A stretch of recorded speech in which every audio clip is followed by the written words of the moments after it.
This segment is brought to you in part by the Canadian Historical Arms Society, owners of the Genesee Range, the premier recreational sport and training facility in Western Canada. See us online at historical-arms.com. The Quiet Professional, a podcast about law enforcement, security, justice, and politics. We are digging deeper on the issues and going where the information takes us with access to experts and authorities. Welcome to The Quiet Professional. Hey everybody, welcome back to The Quiet Professional. As we approach Remembrance Day, I am continuing with our series on service and sacrifice. I've got several guests lined up to talk about their experiences in training and deployments, the memories, the people, and impacts of service. I've also got my American co-host returning, John Simpson. John is a veteran of the U.S. Army with over 40 years of practical experience. He's an instructor with Snipercraft Incorporated and a research historian who has authored several books on the fundamentals and advanced tactics of marksmanship and sniper skills. I also have to thank him for getting all these great guests. I don't know if I've ever thrown that in there, so thank you, John. Our guest today is Theresa Morse, or Tere. She is a U.S. retired naval officer. Tere began her service with the U.S. Army as an enlisted physical therapy assistant, becoming a non-commissioned officer recognized for her work with ACL replacements. She was one of the first females to earn the coveted Expert Field Medical Badge. She helped treat broken Green Berets from the 10th Special Forces Group. Tere then shifted her career to the U.S. Navy as an unrestricted line officer.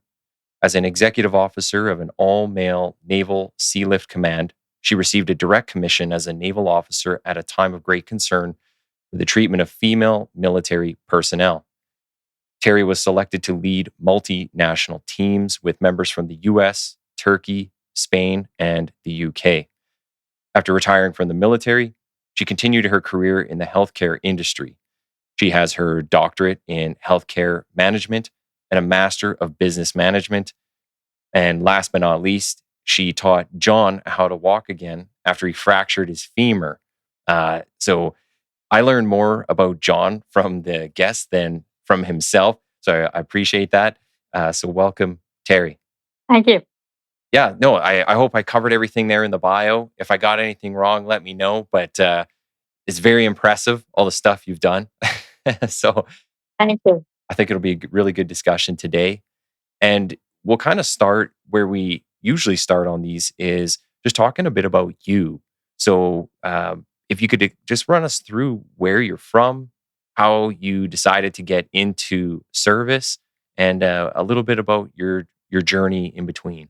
Yeah, well, I'm the oldest girl of a family of 9 children and a typical Italian family. I was engaged at 16, had my whole life planned out for me, and decided that's not the route I wanted to go. I wanted to see the world. I wanted to do more than what my life had planned out for me. And I remember telling my father I wanted to join the army and defend my country. And my father yelled back at me, "Defend my kitchen, not my country." Oh, wow. That's what a white a woman should do. And like I said, that wasn't in the cards for me. However, he pretty much did his best to make sure I didn't see the world, and somehow arranged it so that instead of getting all over the world, I ended up 8 years, 45 minutes from my house in Rhode Island, and ended up in Massachusetts the entire 8 years that I was in the Army. So other than basic training, I didn't get to see much of the world, but it worked out really well because my specialty was I was well versed in knee repairs, and as you said, I had some good connections with the local hospitals with injury with the Green Berets, the 10th Special Forces Group there. And John was a perfect example. He had an injury of his femur that they had put a permanent rod in his femur, which would have put him off of jump status permanently. So he would have lost his ability to stay in 10 Special Forces. I worked with Dr. McHaley, was famous for working with at then Larry Bird. He had done Larry's bird surgery on the back, and I asked if there was any way he could change that rod from a permanent rod into a temporary rod situation and remove that rod from his leg so John could return from jump status. And it was something that really thrilled him as giving it a try. And John, of course, was thrilled to give it a try. And they removed the rod. And that's how I became famous in 10th Special Forces. And John got to stay on in 10th Group. So that was the beginning of my career there. And after that, then all the guys loved me. And I was off. All right. Well, I'm going to go back a little bit here because I do want to talk a bit about the family situation. And so you had a ton of siblings. Was there a history in your family of people in the military? No, my father did serve during Korea, but there was nobody in my family that served. No, I was the only one had served at the time. My brother did do it reserves, but it wasn't like we were a big military family with big military background. Like I said, my father did, his tour in Korea, but it wasn't like we had a long service. And not that my family was encouraging of me going in the service at all. What made you want to go in that direction? It just felt like it was going to be a way for me to do something different, to kind of that was I think MASH was just hitting on the scene, and Loretta Swift's character was encouraging that she got to do things a little different, even though I really never liked her character at the beginning of Hot Licks Houlihan. And I've met her on several occasions, and she always didn't like her character at the beginning either, and try to make her character stronger at the end. That I always did see, that there was a place for women to excel in the military and make a place for themselves. Yeah. So you said, like, obviously your family wasn't too encouraging of it. And what years was this going on? 1977, and I started to look into it, and then I went in 1980. How was the military side when you applied? Were they encouraging at that time? No, not really. There were lots of limits on what you could apply for. There were I can tell and I will tell some stories. Even once I was in, this I have some great stories about, and we'll get to it. When I went to the got my AFMB, I was the only female, and there were all sorts of restrictions they wanted to put on me about where I would sleep and things like that, on with my team and stuff like that. But even when I went in, there were other than medical, there were very few jobs that I could apply for. On the aptitude test, I scored 100 on the aptitude test. Um, but yet the jobs that I could apply for were very limited at that time. The schools that you could go to were very limited, that you could go to. Were you interested in things like getting into direct combat roles, or were you looking to be on the medical side? Yeah, they were even truck drivers and things like that you couldn't do back in the 80s. Wow.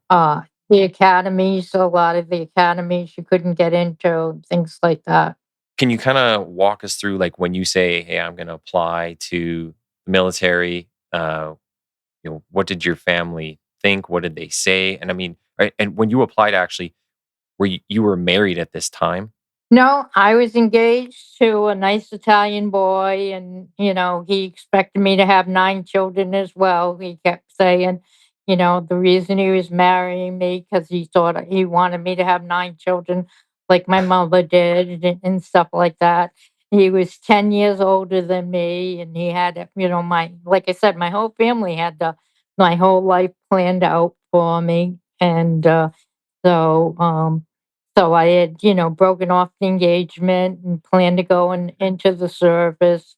And nobody was for it. And my parents they really did. They went down to the recruiting office and tried to get, you know, try to get the recruiter to rip up the paperwork, and trying to say, she doesn't know what she's doing. And they're like, she's 18 years old, she can do this. Hmm. And, and, they were like, I think they went to the mayor. My father was very connected in town, and he went to all over the place, went to the mayor, went to the governor, went everywhere trying to get them out, to get me out of it. But it stuck. All right. You know what? That's quite the story. So when you were applying, obviously, doesn't seem like too many people are on your side or for it, and but you just stuck to your guns and you kept going for it. Like it. Yeah. This is something that you really wanted to do. Yeah, and it was something about it. I knew I'd be good at it. And then when I did start to go through it, like when I went to A school, I was distinguished honor graduate. And that was like the first time in my regular civilian life, I was always like average student and etc. But when I got into military, I was excelled at everything.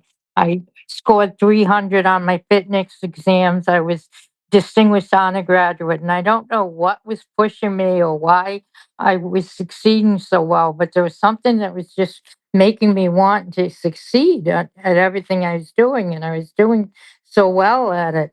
Um, and to this day, I don't know what it was, but it just something about it just made me want to uh, do well at it, and I was doing so well at it. I just fell in love with every aspect of it. So when you apply and you're successful in the application process, where do you go from there? And what was that experience like? So, like I said, I went to basic training, and it was a co-ed basic training, and down in Alabama. It was the first time I ever been on an airplane. The first time I'd been out, basically out of Rhode Island. And For some reason, it just pushed me, and I just tried. And next thing I know, I never ran before in my life, and I'm meeting and exceeding the expectations.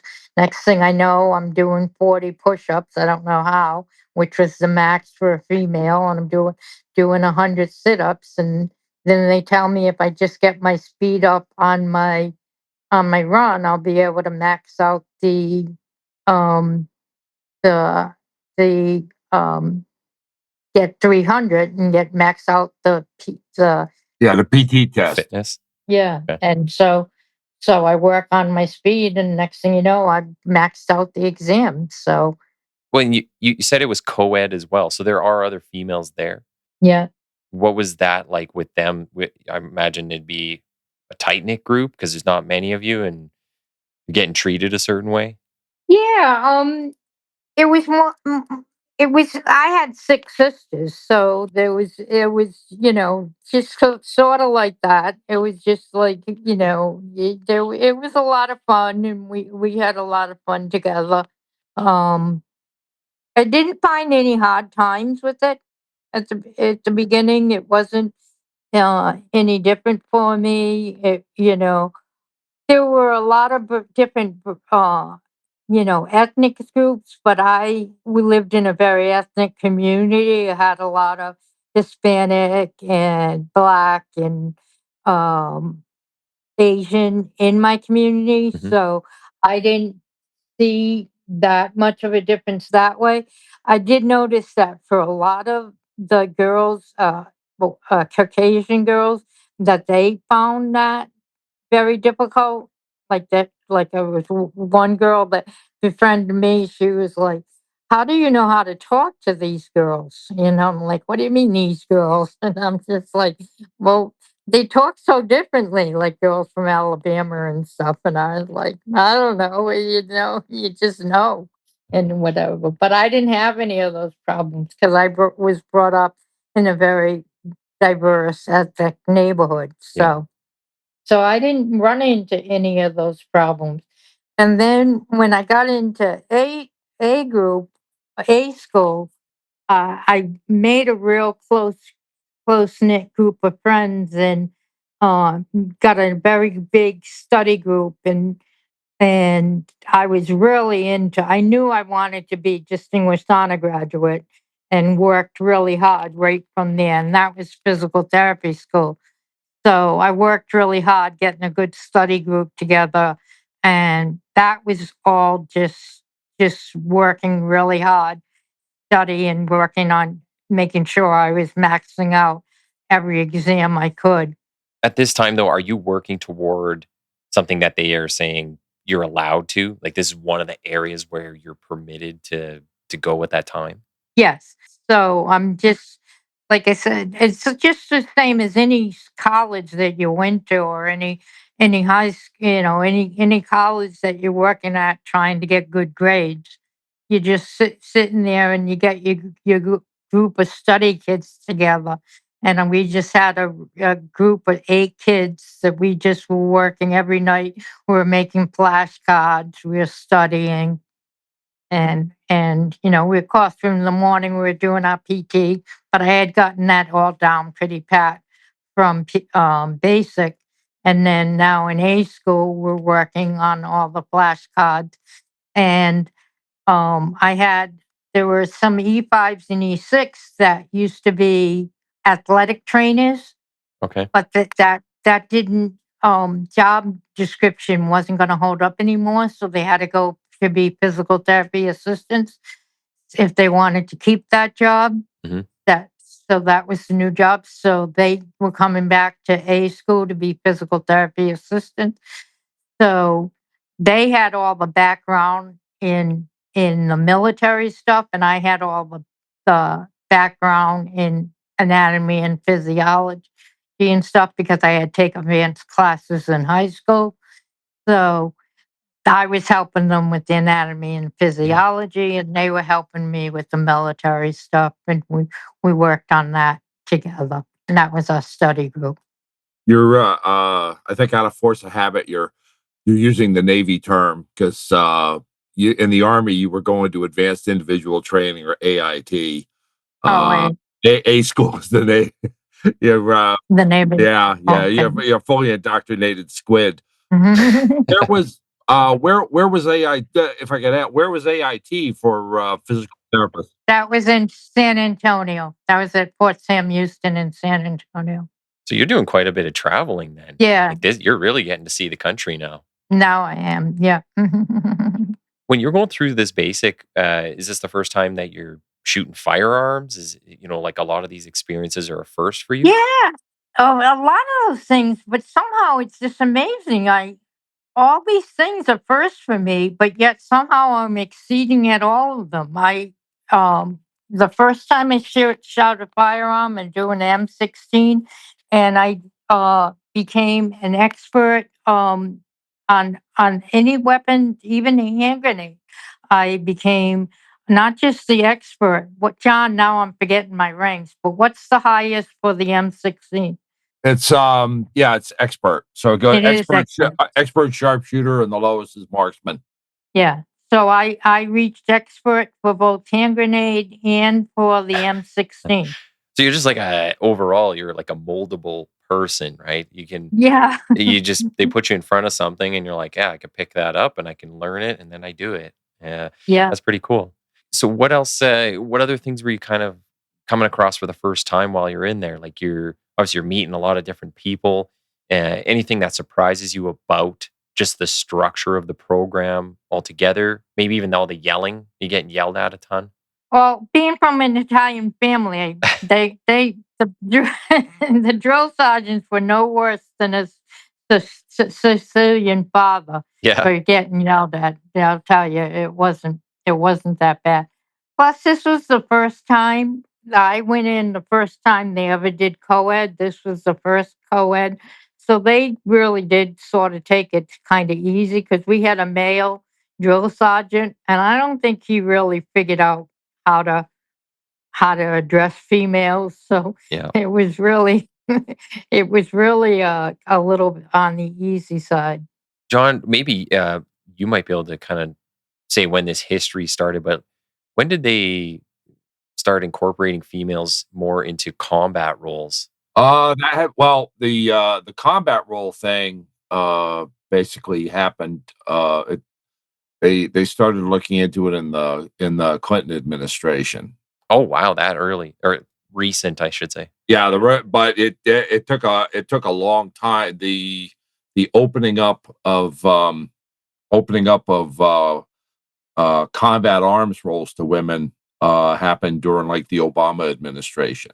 Hmm. But this was like a progression because it's like it started with female cadets being accepted into the military academies, and but they were coming in non-combat branches, and then basic training actually started becoming integrated when I came in 77. Yeah, it because at Fort Jackson, South Carolina, they originally started where there one street over from us going through basic combat training, there was there was like a female basic training company, and then within a year or so after that, they started they basically started integrating female recruits into basic combat training because prior to mine and Terry's time, they still had the Women's Army Corps, and they had so the when you hear about WACs, the Women's Army Corps was like a separate branch of the U.S. Army, and they had their own basic training. They had their own PT test, as you can tell from what Terry went through. She took the same PT test as everybody else in the army. It's just that there was gender and age norm standards for it. Okay. So Terry, you're literally at the beginning of all of this. You are one of the trendsetters.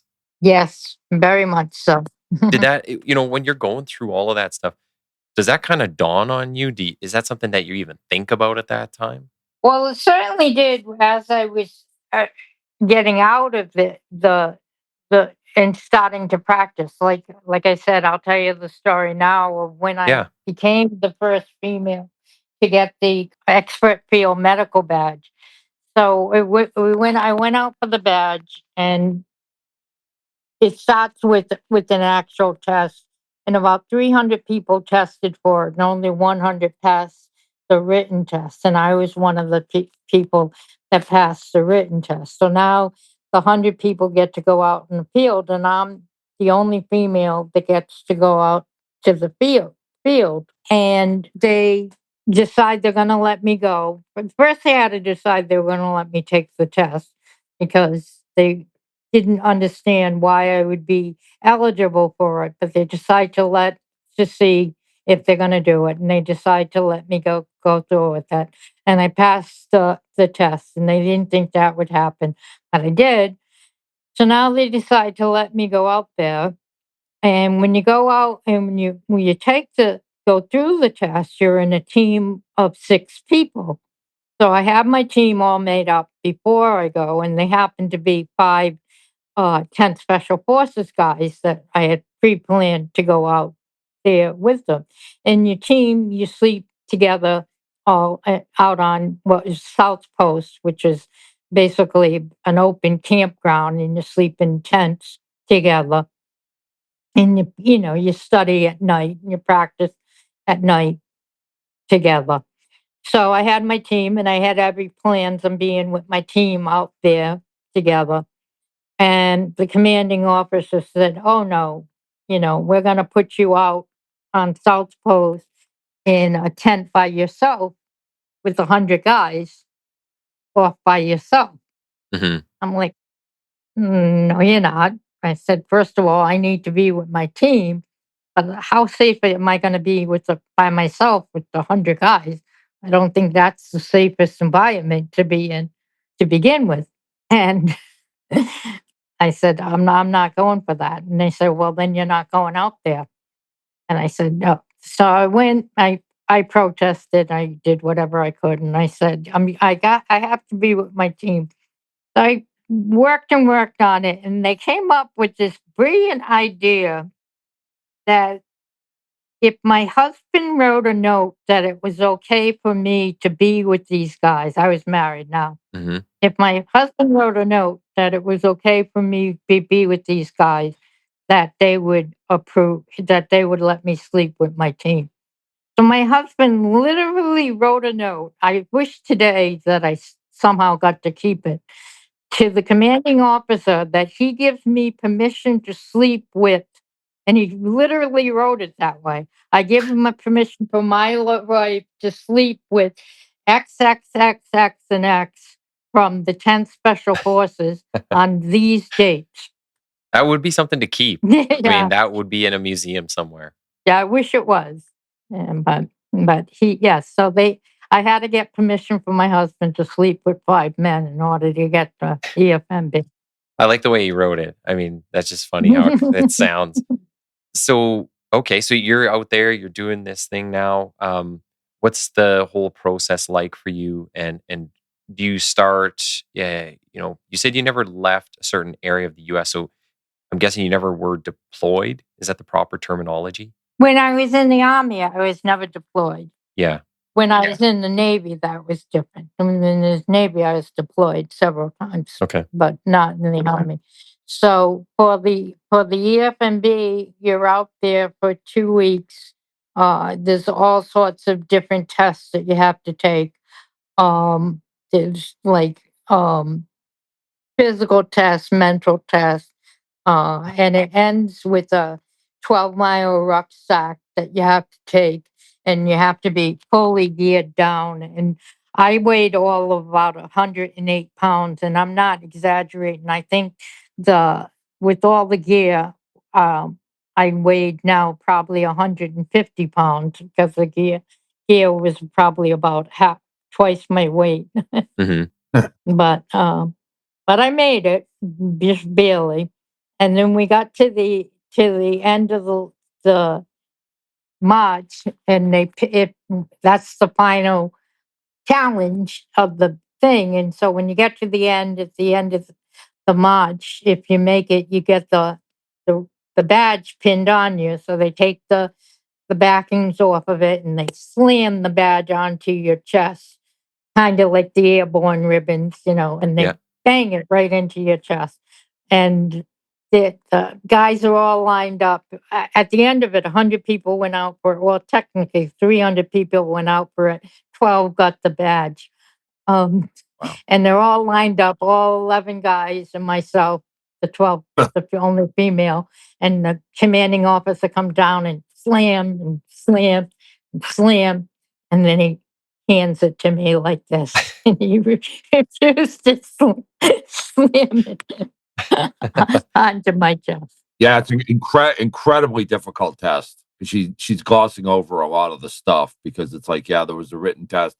There's a day and night land navigation test. There's a 2-man litter carry over an obstacle course, and all of this is for points. And just to give you an insight, the test events have changed over the decades, but like the last figures I have as of 2017, there's like a 7% pass rate for people winning the EFMB. Wow. It's extremely difficult test for Army medics. I was really smart with the 2-man litter carry. Like I said, my team members were people from the 10th Special Forces, and the guy that I did the 2-man litter carry, he basically carried the litter, and I had like one finger on it for a good portion. Anytime we had to go the under obstacles, like through the barbed wire and stuff, I pulled my weight. But any like the over the ladders and stuff, I basically had one finger on it, and I wonder, is any of this story, does any of this stuff, and the things we'll get into later, is any of it written down? Like, is it in a museum? Is there a historical record of any of this? Actually, the story about not about my husband having to give me permission to sleep with men, but the fact that I was the first female to have the EFMB, and people that know about the EFMB and know that it's one of those very limited badges. It's very difficult to get. Is in the Windsor, the Women's Memorial. If you go into the Arlington Memorial, if you go into down in Washington D.C., as you walk into the Arlington Memorial, there's this beautiful archway, and it's a woman's memorial. Okay. Uh, in as part of Arlington Cemetery, as you come into Arlington Cemetery, and it's all computerized. And if you put in my name, you that information is in there. Oh, very cool. Okay. I'll Yeah. have to remember that. I'll make it out there one day. Yeah. So you're going through the army, and was there much going on while you were in the army, or is this largely you're doing, I don't know the correct term, but like a physiotherapy type job? Right. So when I was in the army, I didn't run into the problems that you see with the sexism and stuff like that that I ran into or you hear about because I was in the medical field. So you're going to see a lot of females. You're going to see a lot of people that are used to it because I was doing a typical female job with a bunch of other females in as a physical therapy assistant with a medical unit with a bunch of other female officers, a bunch of female radiologists and Hmm. physical therapists, etc. But when I left the Army for the Navy, that's when everything changed. Right around 1986, the tail hook incident occurred. And this was a pretty famous incident. And what had happened was the tailhook convention was a convention that happened every year in Las Vegas. And what it was a Navy convention, and you got its name from the ships, the way the ship lands, they get caught, the aircraft gets caught with the tail hook. And that's how you catch the planes as they land on an aircraft carrier. And that's how Okay. the tailhook convention got started. And they would have this huge convention of the bunch of Navy people in Las Vegas every year. And every year it got rowdier and rowdier. And this particular year in 1986, they ended up forming this gauntlet. And any female that walked down this hall, the officers would grab their buttocks, their breasts, it, whether they were another female officer or whether they were a female patron of the or of the like a staff member or a Hmm. guest of the restaurant. It didn't matter. They were assaulted and whatever. Ended up being reports of rape. Ended up it was just a horrible incident and ended up being well publicized that this was happening. It was kind of the original Me Too incident came out, and this was way back before Me Too, and it was like I said, 1986.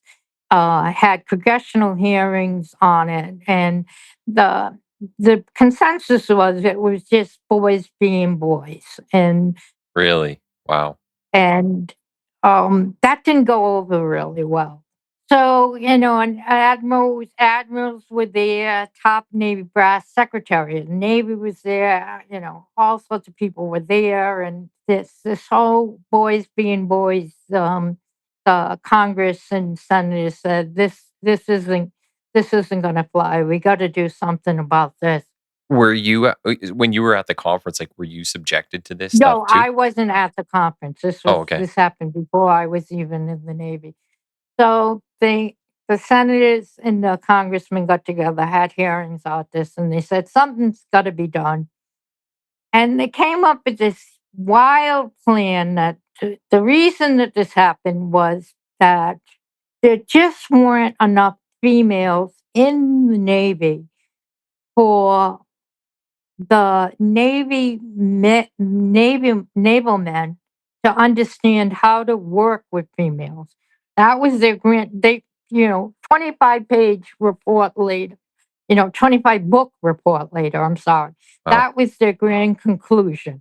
The reason that the men acted this way is they didn't understand how to act with females. And their solution to this was to go through the branches of the service and find strong females, direct commission them, give them direct commission, and have them teach men how to work with females. Okay. That really was. This was in some great binder somewhere. I'm sure they're going to be real receptive. And they put a call out to all the branches of the service, and I had just received an RCOM and et cetera. And the conditions, I had met all the conditions. The Christian was you had to have, honorary service. You had to have this, you had to have that. You had to end up having a degree, which I just had finished my bachelor's degree at night school. You had to have this, and if you did, you would end up having a direct commission. And yet the thing was, you wouldn't be medical anymore, and all you would have to do is raise your right hand, and you would be commissioned an officer in the Navy, and you would be put in the command and your job, they took you down to the Pentagon, and you were basically told your job is to teach men how to behave with females. Hmm. And your only condition was to raise your right hand and promise you don't have a penis. And I was like, okay, I guess I can do that. So you got approached directly at this point? Yep, I got as part of this 25-book. It really was like 25-book report on how they were going to teach men in the Navy how to act, how to not rape women, and by Jeez. commissioning a bunch of females, and this way men would now know how to act with females. Only in America. Yeah. So when you get approached for this, where are you, and what's your rank? What's your status? I imagine people think highly of you. Like I said, I just received an RCOM. I'm just in the Navy. I just finished up my time in the Navy, and I'm deciding whether to re-up in the Navy. In the Army. I In the Army. apologize. In Okay. the Army. And it's my time. My tour is up, and it's my time to re-up. And it's whether I stay in the Army or whether I take this advantage to become an officer. And it really was a no-brainer because, it's a direct commission, and it's a chance to be an officer, and it's a chance to tell 150 men what to do. So I thought it was a no-brainer. Well, and I mean, said it at the very beginning, you're looking for getting into combat, and now this kind of opportunity comes up. I don't know if, on the path to this point, if this was something that maybe even crossed your mind. Is it something that you thought, like, maybe I could have a impact? Yeah, it is. It's like now I'm unrestricted. So if a combat opportunity comes forward, now my restrictions are a lot less and stuff like that. I'm going to be deployed now. I'm going to get overseas now, things like that. All I have to do is just, get into command and try to get these guys to understand me. And I'm on my way. So, Had you been in command of a group of guys to this point? No. It's a No, whole like new I said, experience. all I was, treating injured guys, and I was an NCOIC, but I only had 2 people under me, and they were both females. So how does this look? Like, when you get approached for this, what's that process? So, like I said, when I got approached, I thought it'd be really simple. Stupid me. and I take it on, and I go to my command, and it wasn't for sure. They didn't believe females. They didn't think I could pull my own weight. They didn't think I belonged on a ship. They didn't think there were a lot of problems. There were definitely a lot of problems with it. They thought it was a bunch of silliness. They thought, you know, there are things like if God wanted females in the military, Yeah. I don't know. I'm wondering too, what does your family think about your career to this point? Do you have your At husband, that your time, they parents? they had gotten used to it because by now I was in the service for 8 years, so now they had gotten used to it. So that had all gone by. So, Okay. um, and now I had been married for about 6 years. So, now it was my husband, and my husband just thought it was funny. And kept saying to him, "I'm going to be real quiet to begin with, and and I'm just going to start off. I'll start. I remember telling. I don't know if there's a famous American movie. Oh, now I'm not going to remember the name of the movie. It has Ensign Pulver in the movie. John, what's the movie? Oh, Mr. Roberts. Mr. Roberts. Yeah, with Henry Fonda, William Powell, and Jack Lemmon. Jack Lemon's on this ship for 16 months, and the commander hasn't even met him. And I'm saying to my husband, that's who I'm going to be. I'm going to be in this new command. I'll be there for 16 months. Nobody even's going to know I'm there. I'm just going to blend into the woodwork. And my husband's like laughing because, first of all, I'm the only female. So how that going to happen? But I'm like, nope, I'm just going to blend into the woodwork. And I get there, and I'm trying my best for the first 4 hours. And then we go to lunch. And in the Navy, when you go to the wardroom, you sit by rank. And I mean, it's so prompt, pomp and circumstances that they'll even ask you when you made your rank. Like if there's 2 lieutenants next to each other, they'll ask you what day you made your rank, because you have to go by the day you made your rank and then sit accordingly Yeah. by your date. So, so I'm way at the end of the table, and the senior officers are way down at the other end. And one of them brings up, like if God wanted females in the military, and I'm supposed to be like a fly on the wall, not saying anything or whatever. And somehow, I don't know how, but it just pops out of my mouth. Did she tell you that directly? And I imagine Um, that silenced the room pretty quick. very, Yeah, I'm sure that went over very well. yeah, very quickly. So, needless to say, I wasn't Ensign Palmer. Yeah. So when you're going through, like what are these? Do they even acknowledge you when you're in the room? Like, are you just usually supposed to sit there and be quiet?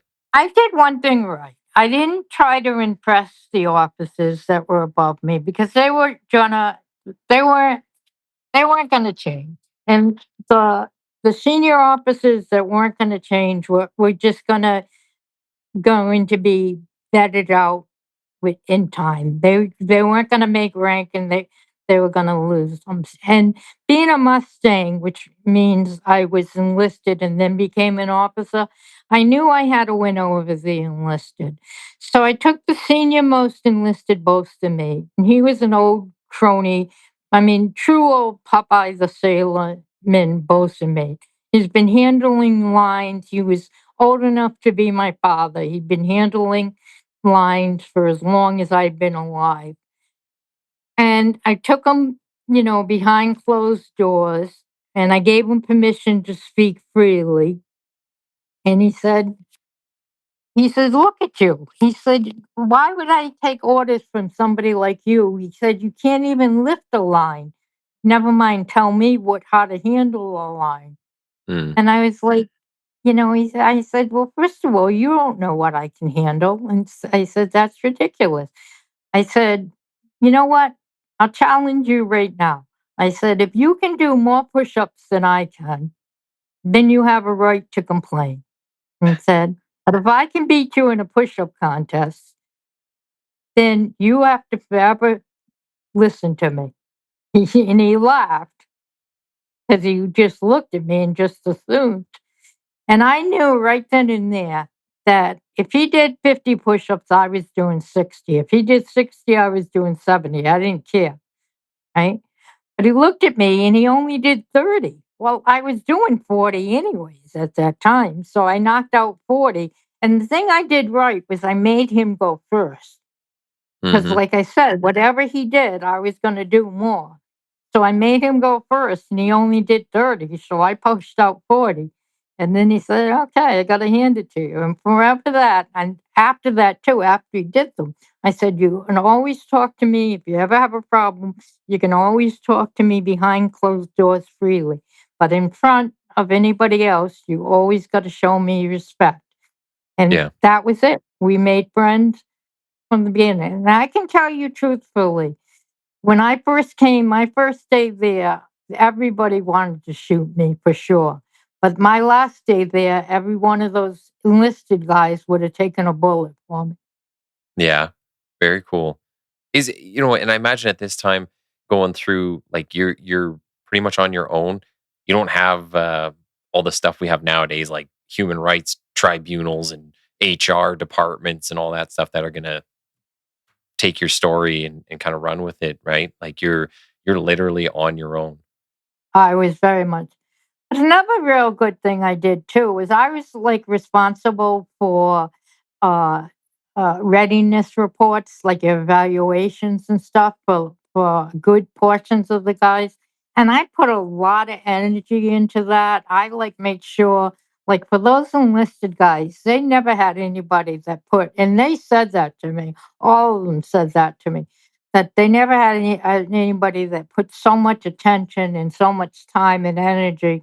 And I always did that. I always gave them, and I think that was because I had been enlisted myself, that I always put so much energy and time into their evaluations because I knew how much it meant towards their promotions. And I always worked on their promotions and stuff like that.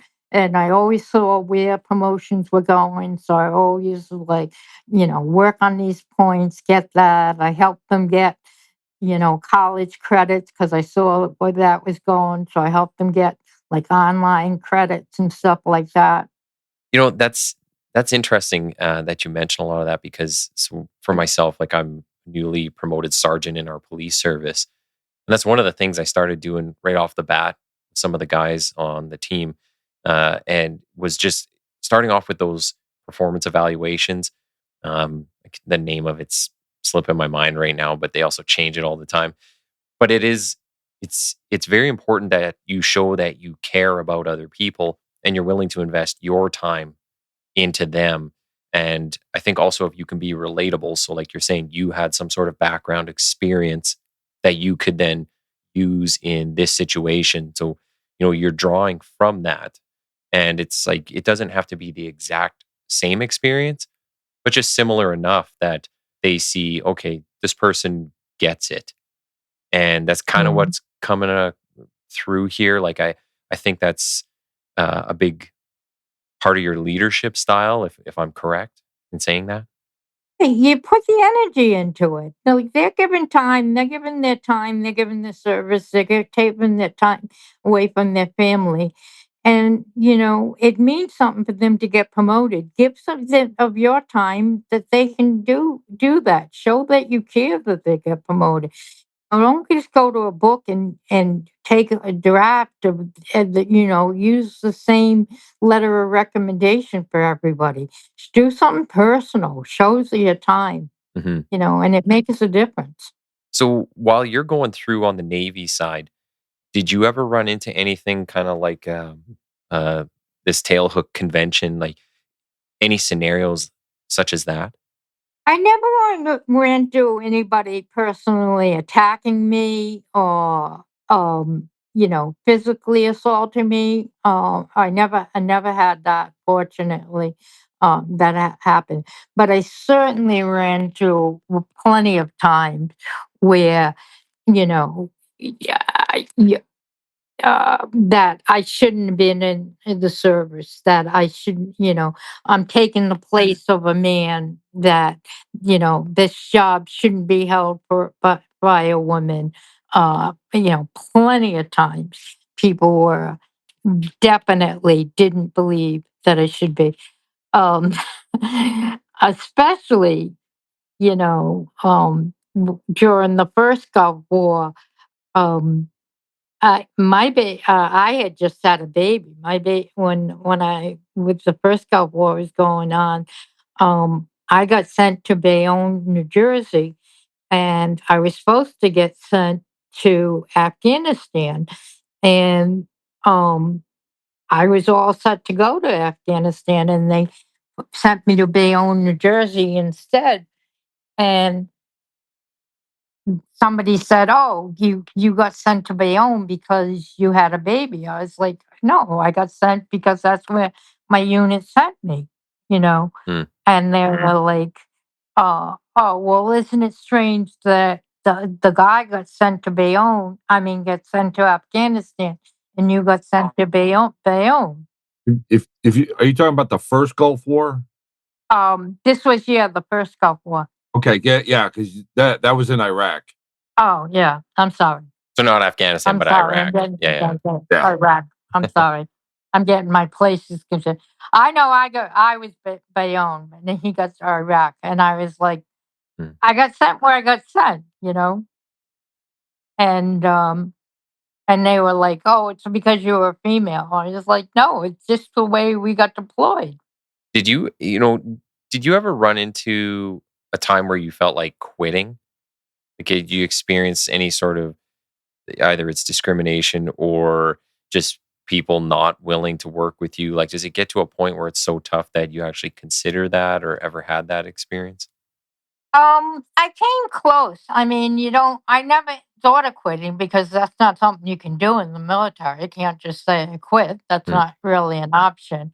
Like I said, there's been times where I haven't been home for Christmas that you feel like, God, why did I sign up, or things like that. Um, and then there's other times where I was like, I remember one time I was in Turkey, and um, I'm supposed to be meeting with the captain of a ship, and he refused to let me uh, meet him on the ship because he believes that having a female on the bridge is bad luck. Uh, And he's like adamant that like the ship will sink if he lets me up on the bridge. So he makes my bosun mate bring him up with aids to navigation, and they refused to let me go up there. And I'm just like, you got to be kidding me! This is ridiculous. And I was like, no, I refuse. I'm not doing it. I'm not sending my my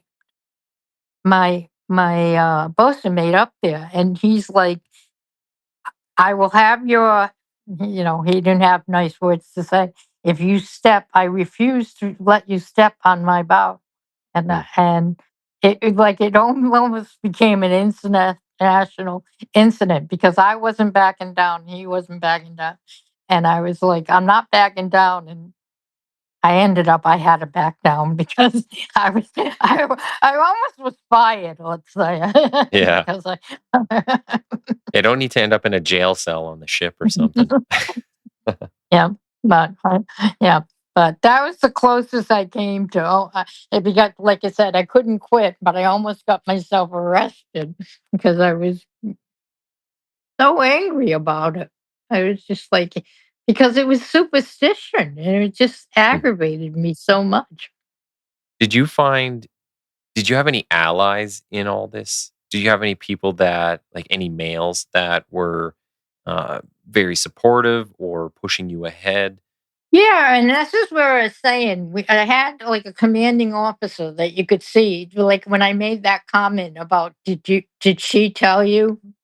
He came up to me afterwards and said he was pissing his pants, laughing so hard under his breath. And he was saying, he's not going to be around. The XO that was saying this about God not wanting females in the military. He's like, he's not here for another 6 months. This is the end of his career. And it was like that's what I was saying. That like the we were seeing that these old time that didn't, and the same guy was saying, that gays don't belong in the military and blacks didn't belong in the military, and the whole bit, Mhm. so they weren't long for the service anyway, so they were weeding themselves out. Yeah. So my commanding officer was very, very supportive. Okay. When you're so you're in the Navy, do you want to talk a bit about some of your deployments that you had, some of the experiences around that?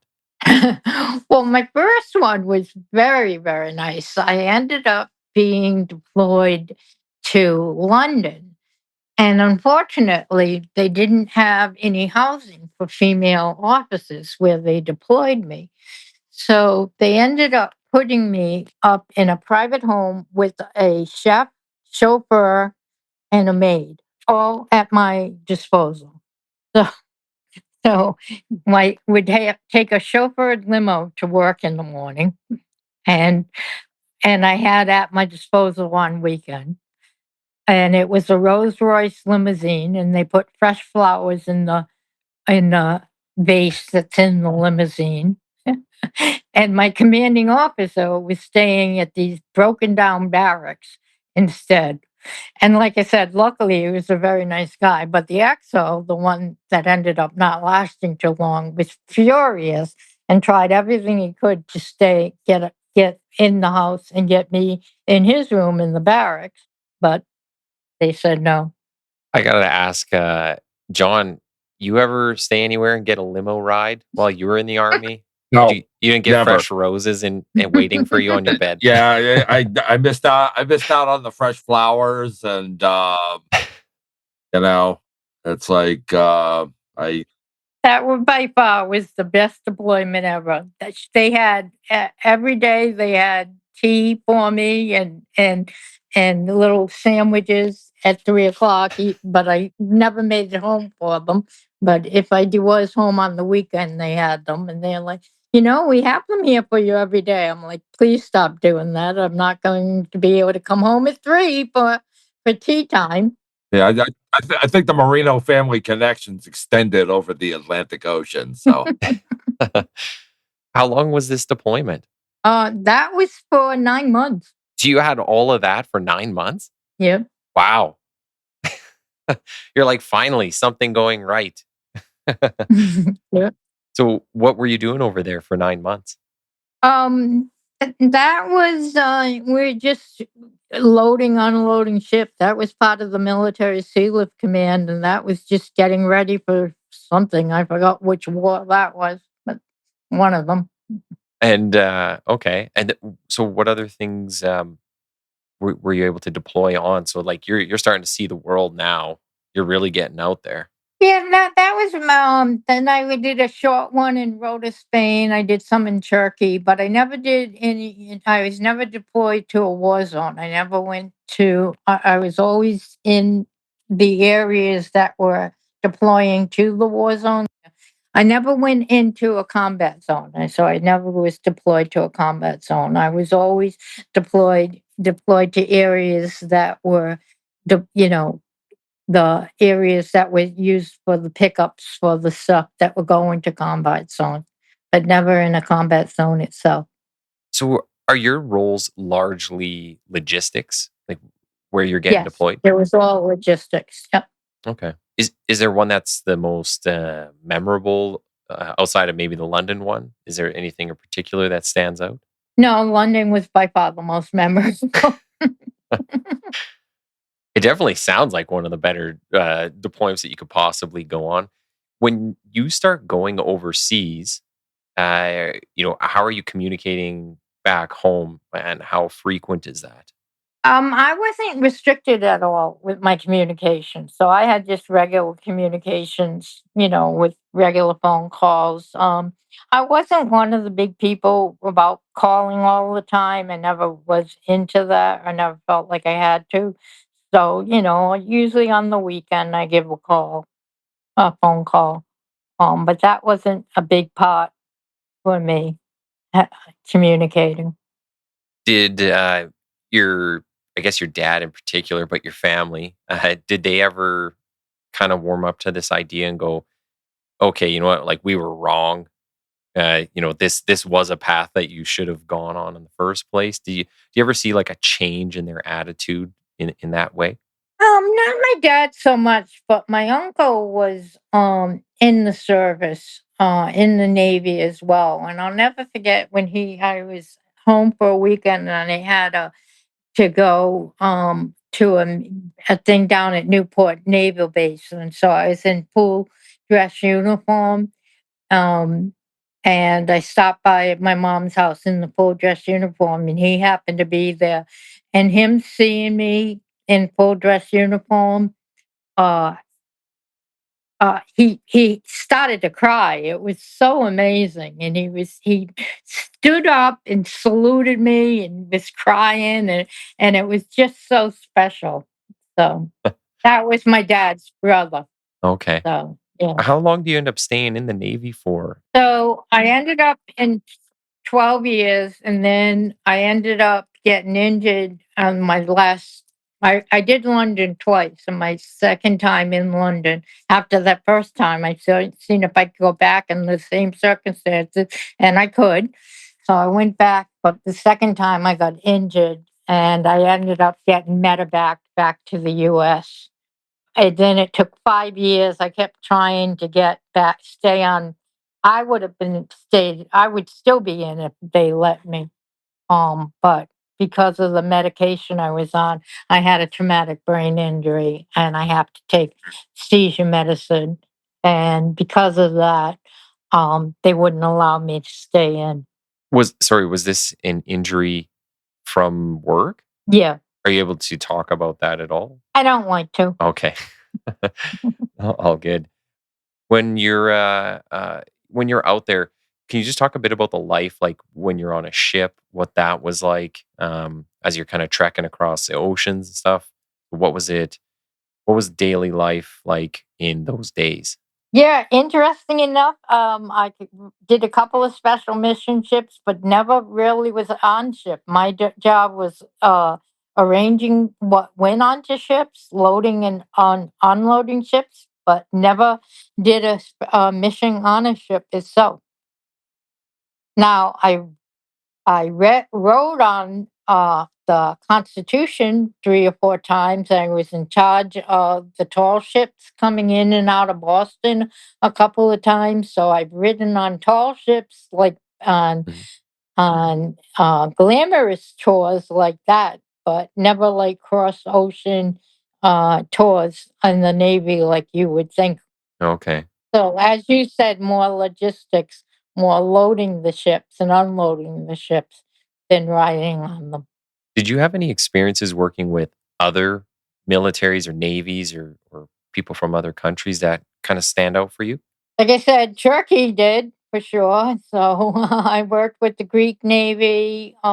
They were very nice, um, but also very cautious of working with females. Turkey were extremely cautious with working with females. I worked in Spain with the Spanish Navy, And then, like I said, I did a lot of work with all. I was the Navy liaison for when the tall ships arrived. So I worked with over 32 different navies, and I coordinated the state house ball with the different navies and the different uh, uh, secretaries of the navy from Spain, Venezuela, Ecuador, et cetera, et cetera, et cetera. Okay. When they came into the Boston area. Oh, very cool. Yeah, it was. As you kind of like come up to the end of your career, what kind of makes you decide that that's the end of it for you? And I'm wondering about transitioning out. So what that kind of looked like as well.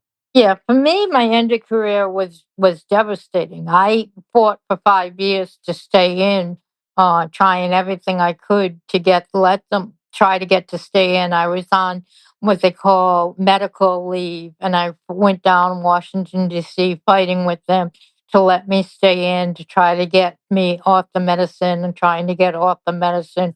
They wouldn't let me stay in if I was on the medicine, so I tried to get off it, but I have a seizure, and so I'd have to get back on it. And but anyways, I fought to stay in, but they wouldn't let me. And then finally, after 5 years of trying, that they said that's it, and they forced me into medical retirement. So after 5 years, they said there's no the that I have to be retired. And in the end, it's the best thing that happened to me because I ended up with my full pension. But not only that, they paid for me to get my doctorate. So I ended up getting my doctorate in healthcare administration, and then ended up having a transitioning very successfully into a whole different career as a healthcare professional for Blue Cross Blue Shield, Hmm. and becoming a very high up professional at Blue Cross Blue Shield, and becoming quite successful with them until I uh, finally retired completely. So and ended up with a decent retirement for them. So I ended up being quite successful, having decent retirement from the military, but also having a business retirement as well. So it couldn't have turned out better. Yeah. Well, and I find that from a lot of the people we talk to, they're pretty successful when they come out, but they know a lot of people who are not. Like when they leave the military, that's kind of their whole identity. And I mean, we see it all the time on different podcasts and different shows. People always talk about that. Like the transition can be pretty difficult. So that's good to hear. And obviously, I guess it helped. You obviously have the drive and you don't quit. So, you're going to be successful one way or another. But I think it's important that you recognize that, because that was one of the first things I recognized, that the tradition is very difficult. So when I did start working at Blue Cross Blue Shield, I started a group which was veterans at at Blue Cross Blue Shield, and we worked specifically with transitioning people from the military and working on getting them jobs throughout Blue Cross Blue Shield, working as a mentor, and getting people working as simple as uh, working on their resumes, changing a military resume into a civilian resume, getting them in the right interviews. Even I even worked with people on getting them the right jackets to wear, and uh, I would meet them ahead of time, and we would try out their jackets and like scarves and stuff to see that it didn't bleed, like, because all the interviews now are on video, but some like things bleed really bad on video, so to make sure that they look good. And I'd practice interview questions with them, and then I'd set up and get them, not just get them an interview, but actually practice interview questions with them, make sure the hair looks right, show them, even though I didn't do any of this stuff myself today, but show them good angles for the interviews and things like that. So I think it's very important for us that do succeed in business once we do get out of the military to also work and set up groups in our companies to help people transition and help them get into the companies as well. And it's pretty easy. Most companies have corporate groups that you can do Yeah. that. If they don't, then get one set up. It's easy enough to do. I think it speaks to your character, though, and this is going back to the earlier stuff we were saying, just about how you're showing you care about the people that you're working for, and kind of putting them first, and you're putting in the effort. And it's an easy thing to do, but also it's not. It takes time, but a lot of people don't do it. Like a lot of management doesn't do that.